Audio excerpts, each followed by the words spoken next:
สวัสดีครัสวัสดีครับสวัสดีจ้ะบยินดีต้อนรับทุกท่านเข้าสู่ช anel แฟนบอยท่านี้คือการทำรีแคปเงาใต้พระจันทร์ใน EP 3ทุกคนมูนแชโด w นะจ๊ะคาราจาสุดยอดสุดยอดมากสะใจเนาะคือมันทุกคนคะฉันอยากให้ตัวเองเนี่ยแพงเหมือนในซีรีส์จังเลย ป้าทำได้ด้วยอืมการได้รับการซัพพอร์ตทุกคนตรงนี้เชิญค่ะตึ้งถูกต้องนั่นเองเลิศแต่ค่ะ ยังยืนยันนะคะว่ายังต้องขอยาแก้ปวดไมเกรนค่ะเริ่มขึ้นแล้วคือชีเปิดมาแบบเอาคือจริงๆคือไม่ชีก็สู้คิดนะไม่คิดนะไม่ว่าจะคิดว่าจะเร็เปิดตั้งวแต่ EP 3คือคิดว่าจะเล่นสงครามประสาทกับเราแบบหลแบบบซ้ายหลบเออขวาหลบไม่เจอไปหลบมากันยังไม่หลบไปหลบมาเออเจอกันอะไรเงี้ยเอาเลยค่ะเริ่มเลยค่ะเจอเลยค่ะแล้วยังดีๆกันอยู่เมื่อตะกี้เนี่ยจริงพอเจอปุ๊บซัดเลยฉันฟายังบอกดกันเลยอยู่เลยว่าชอบความสัมพันธ์ของสองคนนี้นะที่เวลาเขาดีแล้วเขาเชียร์อัพกันอ่ะอืมไฟแล้วพอมาติ้งค่ะเจอกันแบบ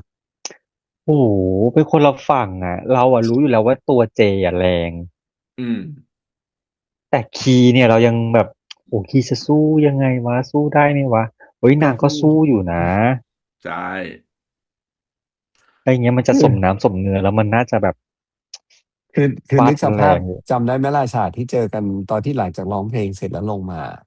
อืมแล้วการเชียร์อัพนั้นแล้วแบบที่เรานั่งทำหน้ากันเองที่เราเห็นมองหน้ากันเอง3 คนอ่ะเออ อีห่ากูรู้เลยว่ามึงสงครามจะเกิดอะไรขึ้นน่ะ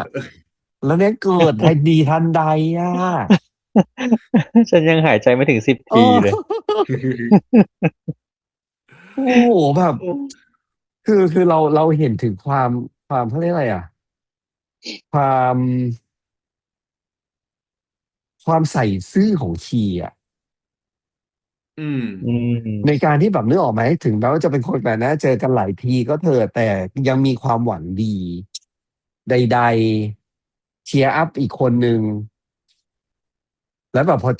อไปเจอในคอนโดเข้าจริงๆคือแบบคือ คือแบบหน้าถอดแบบถอดอ่ะเจกับคีอ่ะพอเขาไม่ได้อยู่ในความสัมพันธ์น่ะเขาก็เป็นมนุษย์คนหนึ่งที่เกิร์ลเฟรที่น่านด์อ่ะที่ดีอ่ะที่ดีกับคนอื่นเป็นน่ะเออแต่พอมาเจอในสงครามความสัมพันธ์ปุ๊บเอาเลยค่ะนัวเลยล่ะอ่ะค่ะโอ้แล้วคือคือพอด้วยความที่ตัวละครเจอ่ะไม่ยอมอ่ะเป็นตัวละครที่ดื้อมากๆอะไรเงี้ยยากคืออะเนาะเจคือเราอ่ะยากพอเรารู้ด้วยคาแรคเตอร์ไงว่าเจจะต้องได้ในสิ่งที่อยากได้ no matter what คือส่วนตัวเรามองว่า in the end น่ะตัวเรามันการคลายมันจะคลายก็ต่อเมื่อเจเหนื่อยไปเองเว้ย แต่ถ้าเราเป็นเจนเราก็สู้นะคือถ้าเรารู้ว่าเขาเขายังมีก็ยังใจอยู่มีใจอยู่อืมแค่โกรธเรื่องนั้นเท่านั้นเองแล้วหนู เรื่อง I'm อะไร sorry เอเรื่องออะไรก่อนเดี๋ยเมื่อวเราจะคืนยังดีไม่กันอยู่อ่ะเราจะพิจารณาให้เองว่าควรจะได้รับการให้อภัยไหมและไม่นี่ใช่ให้คือมันตัดสินผู้พิพากษาที่ไม่ได้จบนิติศาสตร์นั่งอยู่ตรงนี้ค่ะหนู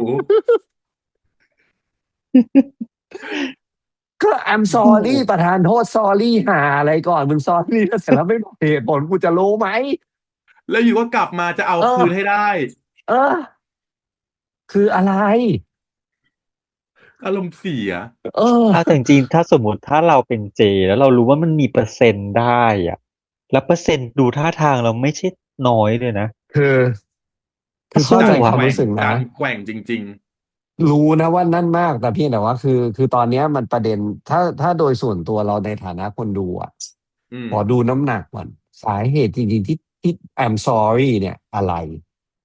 อืมแล้วมันจะเวทออกเองแหละว่าสุดท้ายแล้วอ่ะไอ้ที่ณตรงนั้นมาเนี่ยเปรตแค่ไหนอันนี้ต้องพูดตามตรงนึกออกป่ะเพราะแบบว่าถึงเวอร์ชันที่อยู่ดีๆก็จะแบบ I'm sorry แล้วไปเลยทั้งที่แบบเพิ่งจะแบบแฮปปี้ดีด้าเห็นบาลาแหวนก็เพิ่งจะซื้อมาดูใดๆจะแบบนู่นนี่นั่นโน่น แล้วก็อีเจ๊กดึงออกไปมันเหมือนกับแบบคือแฮปปี้กับของเล่นชิ้นนี้หรือเปล่า แล้วดูถึงเวลามีแล้วไม่น่าชาเลนจ์ใหม่ดูแบบเหมือนมีความจำเป็นอะไรสักอย่างที่อยู่ก็จะต้องไปอย่างเงี้ยอืมคือความจำเป็นถ้ามันจำเป็นแล้วมันอธิบายมันจบแล้วมันจะกลับมาได้แต่ไม่ได้กลับมาด้วยวิธีนี้อันนี้คือไม่นึกออกป่ะอธิบายว่าไปไหนมาสเอมมุติถ้าอ จะเป็นจริงแล้วอธิบายได้ปุ๊บคือมันมัถ้านฉันเป็นมันมีจันทร์ฉันก็เหตุและผพร้อมให้อภัยลนะเราฟังเหตุผลเรามี judgment พอในการตัดสินว่าจะฟังเหตุผลฟังขึ้นไหมคืออืมถ้าฉันเป็นจันตอนเนี้ยมันก็คงเวียนมันคงงงหัวแล้วแต่ว่าจันน่ะยังพูดไงดีอะคือจันยังมีความแบบไปขอเติมพลังจากคีอยู่อะซึ่งถ้าอืฉันเป็นจันมนะนี่คือเอาตัวเองนะถ้าฉันเป็นจันนะกูดีดออกทั้งคู่เลยกวนหัว อ๋อเหรอกำลังจะถามเลยว่าถ้าสมมติถ้าเป็นป้าเป็นจันนะป้าจะเลือกใครไม่คือคือถ้าเราเป็นจานน่ะแล้วมันเจอคอนฟ lict แบบเนี้ยในภาวะที่แบบอันนู้นแบบมันมีโอกาสสูงมากที่จะดีดออกคู่เว้ยคือคือมีโอกาสแต่สุดท้ายจากที่ภาพที่เห็นน่ะเรารู้เลยว่าจริงๆแล้วว่าจันต้องการขี่อืมจันต้องการใครสักคนไว้ยตอนเนี้ยเออซึ่งเพราะขี่อยู่เพราะอยู่ถูกที่กับคีแล้วถูกเวลา สบายใจกว่าเนอะใช่เออแต่เพียงแต่ว่าเนื่องจากรักแรกลืมยากไม่ใช่เรื่องแปลกอืมแต่มันจะต้องแต่ยังมีมีช่วง transition ที่มันจะต้องผ่านไปได้เนี่ยเพียงแต่ว่ามันจะใช้เวลานานเท่าไหร่อันนั้นอีกเรื่องหนึ่งคือแล้วถ้าเป็นความรัก เจกเลือกใครอะไรนะถ้าเป็นโอ้ยถ้าเจไม่มีเหตุกเลือกใคร ผลกูถีบหัวส่งไปก่อนแล้วค่ะคือเหตุไม่แบบการณ์ที่อยู่เป็นดีๆแล้วสถานการณ์นะตอนนี้เลยอ่ะโอ้ยคนเอางี้ใหม่แล้วก็มีแชร์ประสคนเก่าบการณ์ก็กลับมาแชร์ประสบการณ์เล็กแล้วเพราะมีคนเคยคบแล้วก็หายไปเลยเฉยๆเออ อืมแล้วตอนนั้นก็คือเนี่ยแหละเฮิร์ทหายเดี๋ยวปากกระเบือไปแล้วมันก็พิกอัพด้วยการมีคนใหม่เพราะอืมถ้าไม่งั้นเราอืมก็จะนั่งจมอยู่กับคำถามว่าเพราะอะไรและทำไมไงเอออ๋อแต่คนเก่าก็ไม่ได้กลับมาใช่ปะเออไม่ได้กลับมาแล้วถ้านะตอนนั้นคนเก่ากลับมาไม่คือมันทามมิ่งเราต้องบอกว่าไอการที่ไปเนี่ยมันไม่ได้กลับไป3 วันแล้วหายแล้วก็กลับมาแต่มันหายไปเป็น6 เดือนปี2 ปี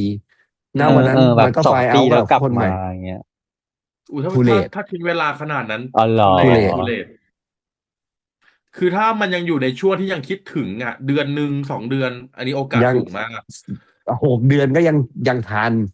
อืแต่เกินอืกว่านั้นแล้วมมันมันมันมันอยู่ได้ถึงจุดหแล้วอ่ะนึ่งที่เราต้องเราทำใจต้อง ได้ move แล้ on วน่ะอืมเออเพราะว่าช่วงหนูติดจากคือช่วงที่หายอืมอืมแล้วแล้วไม่มีเหตุผลการทิ้งแบบนี้มันโหดมากนะคือฉันทำอะไรผิดเกิดอะไรอืมขึ้นอืมมันอยู่เขาหายไปเนอะกูมันไม่ได้ไม่ดีตรงไหนมันมัเอนมาเซอตเทิลบอกกันไปเลยจบมันจะดีสักกว่าจะได้มันเกิดอะไรรู้มันอะไรขึ้นวะอือะไรอย่างเออเงี้ยมันตอบอะไรไม่ได้ไม่อธิบาเลยอ่ะยอ่ะไม่มีคำเออตอบเอออย่างน้อยแล้วสมมติถ้าอ่ามแบบต้องรีบไปจริงไม่ๆก็คือสอบต้องเนี้ย โดยส่วนใหญ่แฟกต์พวกเนี้ยเอาจริงกรณีของการนั่นไปคือเบื่อมีใหม่ หรือไม่ก็มีอีกคนที่รออยู่แล้วเออไม่รู้อธิบายอะไรยังไงเงี้ยแล้วเซตเทิลแล้วตัดสินใจเลือกแล้วไปอีกข้างหนึ่งอืมเออเราต้องการที่จะหนีเลยอ่ะเออเพราะว่าไอ้จังหเราต้องการวะที่หนีเคลียร์เนี่ยแล้วไปไฟล์เอาทีหลังประมาณ3 เดือนแล้วโอเคสรุปสุดท้ายคือไปมีใหม่อืมอ่าอืจบมไปอืมแล้วถ้าเป็นแบบละครหลังข่าวสมัยก่อนที่ฉันดูล่ะแม่ป่วยต้องรีบไปดูแลเจ๊อ่านปากกูนะคะต่อแหล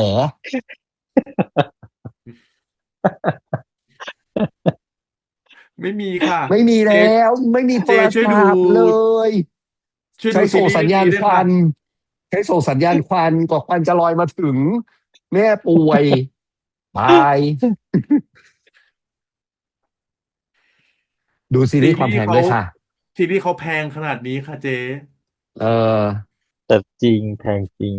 คือโอ้โหเราเดาแหละว่าเอาจริงๆคือถ้าถามว่าเดาตามพล็อตมันต้อืมองมีใครสักคนตัวละครลับใดๆที่ทำให้เกิดดิสแทรกไปแบบนี้เพราะอยู่ดีๆคือรักกันขนาดนี้จะไปมันไม่มีเหตุผลแล้วอย่างอืมแล้วอย่างเจอ่ะดูแล้วไม่น่ายอมอะไรง่ายๆคือจะถูกใครบังคับได้เหรออย่างเจอ่ะนึกออกไหมไม่น่าไหมจริงเออเออเพราะมันมีหินอยู่เล็กๆที่เราได้ยินกันไงว่าแล้วถ้าเกิดสมมติว่าวันหนึ่งไอไปชอบผู้ชายล่ะอืมจำได้ไหมเออมันอือาจจะเป็นหินหรือมเป็นครูตรงนั้นก็ได้ว่าสุดท้ายแล้วก็อาจจะแบบใดๆไปแล้วก็สุดท้ายมาก็แบบดูแล้วไม่ใช่ก็ค่อยกลับมา อืมอันนี้คือก็เป็นไปได้การเดาแบบ flat นะ อืม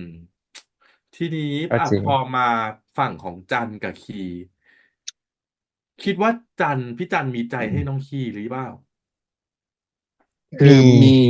มีคือถามว่ามีไหมเหรอส่วนตัวถ้าถามว่าด้วยไทม์ไลน์ประมาณเนี้ยอืมแค่รู้สึกดี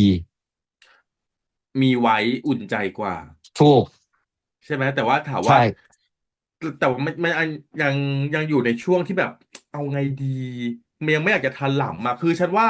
นางมีความรู้ใช่สึกนะนางมีใจนะแต่ว่านางมีใจแต่นางกักแต่แต่ยังไว้เฉต้องบล็อกเข็ดยอยู่ๆแต่ต้องเข็ดบล็อก อืมยังไม่อยากเจ็บซ้อยู่อย่างำๆอย่างนี้นี้ฉันว่าอือยู่คม นเดียวมันเหงาเข้าใจดีกว่า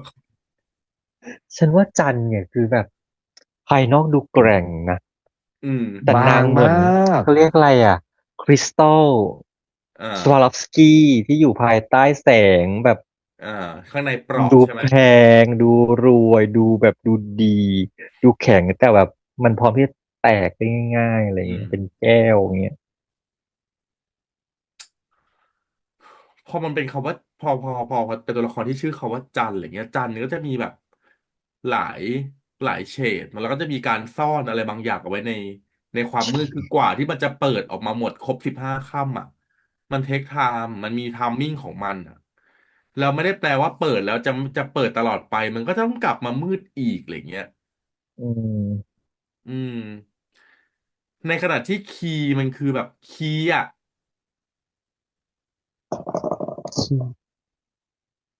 คีย์นี่แหละคือคีย์อะอืมหรือเป็นแต่เอาจริงวันเนี้ยคีย์คือโน้ตเพลงคีย์กุญแจวันนี้เราก็ก็ได้หรือโน้ตเพลงก็ได้แต่ว่าคีย์อ่ะพอด้วยอาชีพของเขาด้วยงานของเขาก็คือเสียงเพลงนั่นแหละอืมแต่วันเนี้ยมีปมมาใหม่อีกแล้วนะอะไรอ่าแม่คะของคีย์อืมพอแม่ใช่ไหมทิ้งระเอเบิดมาให้กูอเลยค่ะกูก็อยากจะรู้ทันใดเลยค่ะเรื่องอะไรคะแล้วก็ไม่เล่าพี่พีทค่ะช่วยพูดให้จบค่ะพูดเให้ฉันรู้เรื่องออด้วยค่ะพีทคือรู้กันเอง2 คนไม่ได้นะคะมาหลอกคนดูอย่างนี้ไม่ได้ฉันอยากใส่ใจค่ะอยากเข้าใจเออด้วยอะค่ะคืออยากรู้นิดนึงแบบแม่ใดๆตอนนี้กลายเป็นรู้มันเรื่องคือเรื่แม่องของแม่ใช่ไหมที่ทำให้ตัวเองเหมือนไม่คู่ควรกับพี่จันทร์อืมถึงไม่กล้าแบบก็ตกลยอมเป็นงคือยอมเป็นแค่เด็กเลี้ยงคือไม่ยอมคือไม่แสดเข้าไปในงว่า ฐานะแสดงว่าถ้าอย่างเงี้ยมันเริ่มกลับเข้าไปสู่สมมติฐานที่เราเคยคุยกันก็คือ1คือแม่ใหญ่คือบ้านใหญ่อืมและอืแม่ของคีก็คือมบ้านเล็กอืมเดาว่าอย่างนั้นใช่ไหมถ้าอย่างนี้เป็นบ้านเล็กปุ๊บมันก็เลยกลายเป็นบ้านหนึ่งคือมันเหมือนกับว่าพอเป็นบ้านเล็กมันก็คือด้วยตัวเองใดๆมันก็ไม่ได้เหมือนกับมีศักดิ์ศรีที่จะพอที่จะด้วยความคิดไปเองว่าไม่ควรจะเป็นเบอร์ 1อืมอ่อิมพลาายจากที่ได้ฟังเมื่ออืเมื่อมกี้แล้วเสร็จแล้วมันก็เลยถึงว่าพี่พีทมาบอกอย่างเงี้ยมันก็เลยได้รู้สึกอ๋อว่ะหรือเพราะอย่างนี้ว่าที่พ่อแม่อาจจะเป็นเบอร์ 2อืม ก็อืตัวเองก็มรู้สึกว่าถ้าจะเป็นเบอร์ 1ของใครมันก็ไม่คู่ควรหรือเปล่าอะไรอย่างเงี้ยเดามันก็เป็นไปได้นะอืม แต่ฉันว่าอีกตัวละครหนึ่งที่ควรจับตามองก็คือซันอือหือการที่มีแฝดมาแล้วแบบเนี้ยมันไม่น่ามาแบบไม่มาฉับธรรมฉวยวุบดาหรอกวิวเออมาอะไรแบบนั้นมาเพื่อสดใสเนอะซันอะเหมือนจะสดใสนะแต่แบเอบอแรงร้อนแรงเหมือนกันคือสำหรับซันถ้ามาอีพีที่แล้วคือความแรงมากเลยนะที่แบบมาแต่ชึ่งเลยนะ แต่ไม่ซับซ้อนไงซันอะใช่อืชอบคือชอมบไม่ชอบคือซัดจบอืมเอาไงเคลียร์อย่างเงี้ยอืมนี่คือซันอืมเผลอๆคอนฟ lict ในอดีตอาจจะเกี่ยวกับซันหรือเปล่าไม่รู้เพราะว่านางอาจจะสลับตัวใดๆที่นางเคยพูดว่าตอนเด็กเคยสลับตัวกันเล่นสลับตัว อืมอืมขออนุญาตค่อยๆมาทีละปมนะคะอย่ามาพร้อมกัน10 ปมแล้วกูแก่ไม่ทันนะคะเออแต่ใดๆวันแต่ก็อาจจะนี้ชอบมาอย่างนั้นนะเจ๊ซีป่าว่านทุกอย่างอืมพอนางหยอดอย่างละนิดอย่างละนิดอย่างเละนิดเอาไว้อะออแล้วเสร็จหยอดกับแล้วเดี๋ยวพอมาก็ฮะครกเลยอะฮะอืมฮะอย่างเงี้ยไม่ไหววะอะไรต่อค่ะอะไรอีกเออ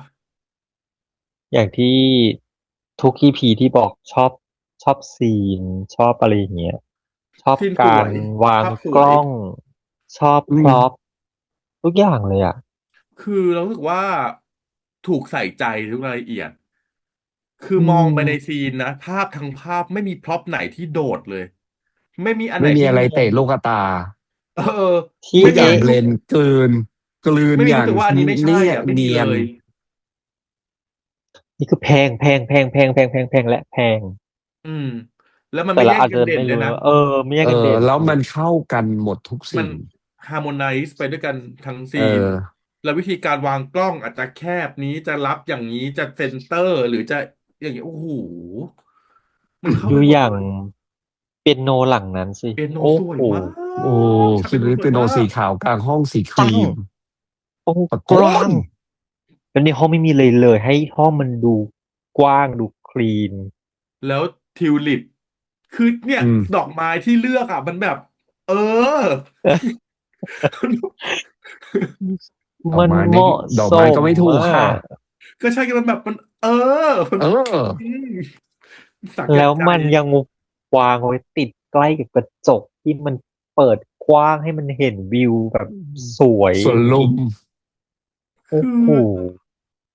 ถ่ายออกมาได้อลังมากเปียโนขาวแล้วแสงข้างนอกก็ขาวมันโอ้แล้ววางดอกไม้แบบ มันว้าว เนี่ยขนาดซีนตอนกลางคืนเห็นไหมที่เข้ามาแล้วเจอคีย์อ่ะอืมแล้วเทียนวางอ่ะอืมมัโอ้โหนลึกเทียนก็มากเลยเนาะ เทียน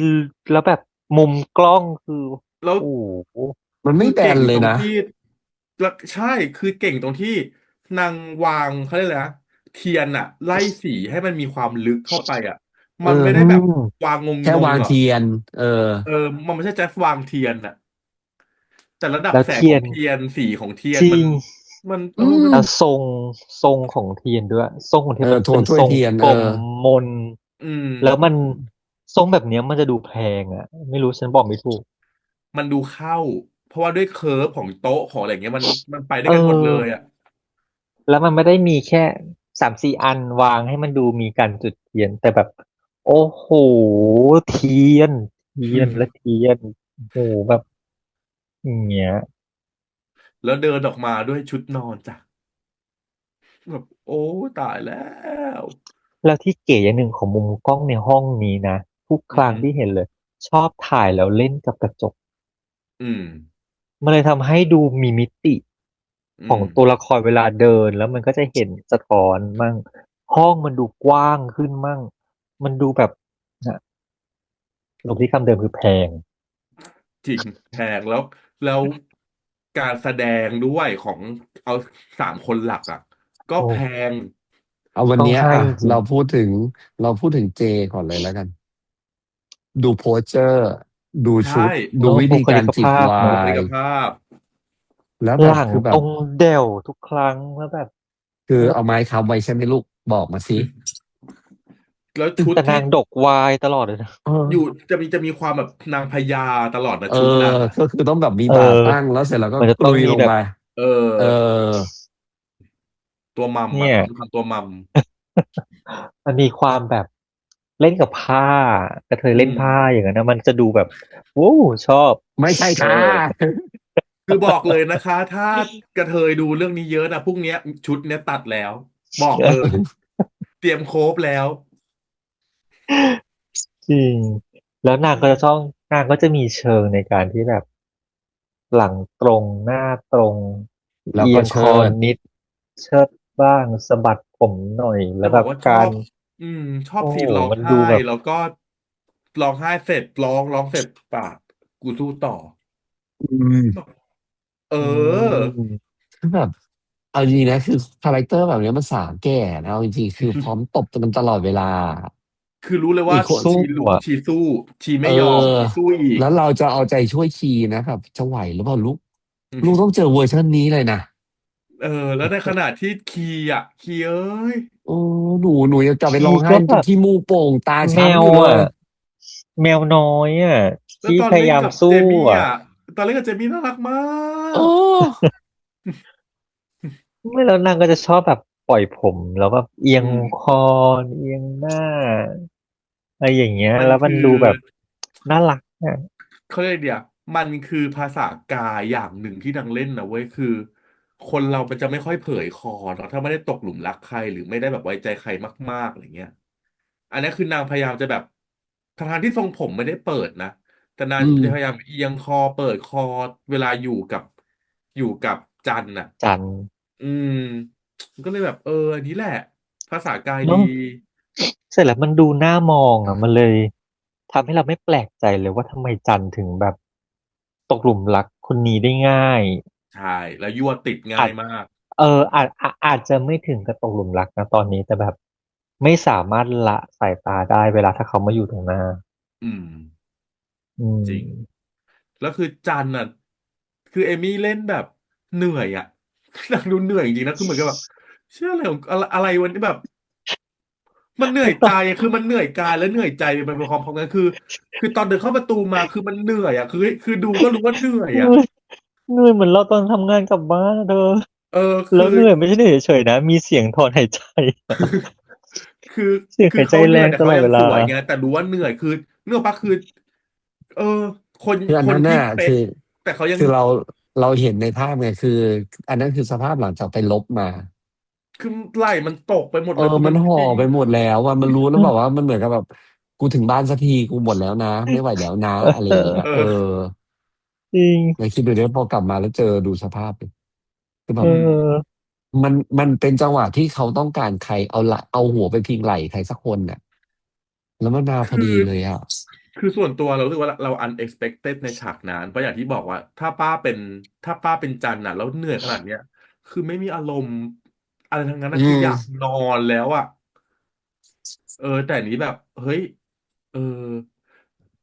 แล้วการใช้เทียนที่แสงมันไม่ได้จ้าเกินไปมันไม่ได้ดูลุกล้ำหรือไม่ได้ดูแบบต้องใช้ energy เยอะขนาดนั้นในการเข้ามาอืมันก็เลยมแบบว่ะมันดูได้บางๆเบาอืม แล้วเธอจุดเป็นเทียนหอมนะแบบอโรมาอืมๆใดผ่อนคลายแบบมันเลยรู้สึกดีจังเลยอ่ะอืมจริงซีรีส์เป็นเราก็นั่นเนาะทำๆคืองานกลับมาในวันที่วันๆเป็นเหในมือนไปสู้ในรบมาวันที่ล้าในวันที่ล้าในจังหวะที่ดีๆแล้วมันมีอะไรโผล่แล้วมาแบบเนี้ยมันก็เบาใจแล้วซีนนั้นน่ะคีย์สวยมากคือคนเราอ่ะต่อให้เป็นเหนื่อยแค่ไหนแต่พอมันเจอของสวยๆงามๆอ่ะมันมันก็มันต้องก็ตื่นตามองอ่ะมันก็มันตื่นตาตื่นตาแล้วมันหายจริงๆแบบโห จริงแล้วมันว้าวตรงที่ใส่ชุดนอนมา นั่นแหละเพราะตอนนั่นแหละแรกอ่ะนางบอกว่าทำไมไม่ซื้อชุดนอนให้ด้วยเออแสดงว่านางไม่มีชุดนอนนะอืมชุดนอนเนี้ยจะเป็นชุดของจันที่ใส่ตอนนั้นปะใช่ใช่โอ้โหมันมีความนี่แหละเซ็กซี่ยอมมากเลยนะเปลี่ยนนี่แหละยอมนางสู้มือเปลี่ยนนางสู้มือมากใช่เนี่ยบอกมันคือราคาที่ต้องจ่ายเนี่ยอืม นี่คือนางทุ่มสุดตัวเลยนะกลับมาเนี่ยคราวนี้แหละเธอเอ้ย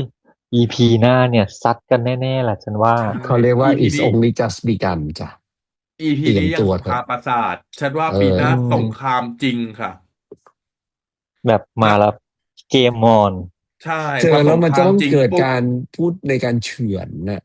ไม่ใช่สงครามจริงปุ๊บตัวของตัวของเจจะเป็นนักรบนิรนามเขากระโดดลงเวทีมาต่อสู้ อ๋อ คือจะอ๋อจะควบมาขย่มเก้าอี้ไม่ได้ไม่ได้ค่ะไม่ได้ไม่เหรอคะ ได้ค่ะเดี๋ยวตื่นมาอีกวันหนึ่งแล้วปวดตัวค่ะ หยุดค่ะ พอพูดถึงสงไม่ได้ครามแล้ว ค่ะ คิดถึงนักรบนิรนามตลอดเวลาของน้องฟิล์มเดี๋ยวลูน่ามาดูก็เอาไปทำเป็นแบบไม่ได้อย่างอีกค่ะไม่ได้ค่ะคุณคุณย่าคุณยายไม่อนุญาตให้ลูน่ากับเอนี่ดูเรื่องนี้ลูกหนูต้องรีบเข้านอนอาจโอ้ จะ ลูน่าบอกว่าหนูแอบดูค่ะ เอ็นดูเออเนาะก็เนอะต่อไปด้วยกันทุกคนประมาณนี้ว่าเราเชื่อว่าทุกคนอ่ะจะเห็นถึงความดีงามและคว